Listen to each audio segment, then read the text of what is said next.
Universal Newsreel presents one in a series of glimpses into a time not so long ago, but already shrouded in memory and nostalgia.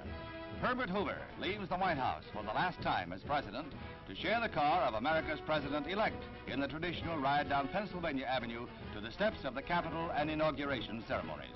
A nation in the depths of economic depression had elected its first Democratic chief executive in 12 years, Franklin Delano Roosevelt, whose spirit and eloquence restored the hopes of 140 million Americans.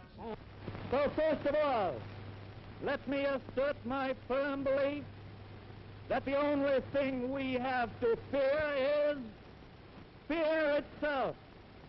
The New Deal was proclaimed a social revolution to lead the nation out of a Great Depression. A bank holiday, in effect 2 days after FDR's inauguration, was the first measure to halt the drift towards economic chaos that had begun with the crash of '29. One immediate result, not enough ready money to go around, as if there ever was. One joker out in Oregon was up to the situation with genuine handmade Depression dollars.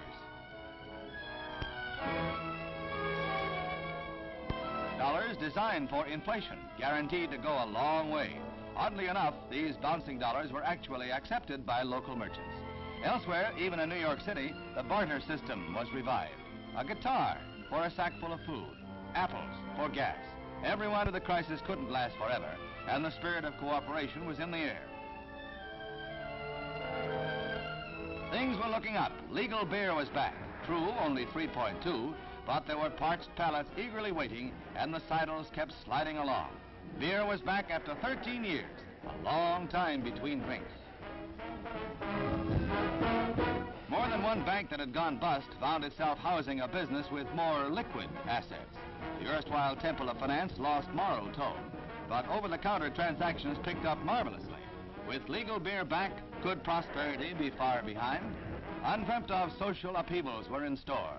Who knew then what would come of women in bars and sack dresses? Tomorrow was tomorrow. This was 1933.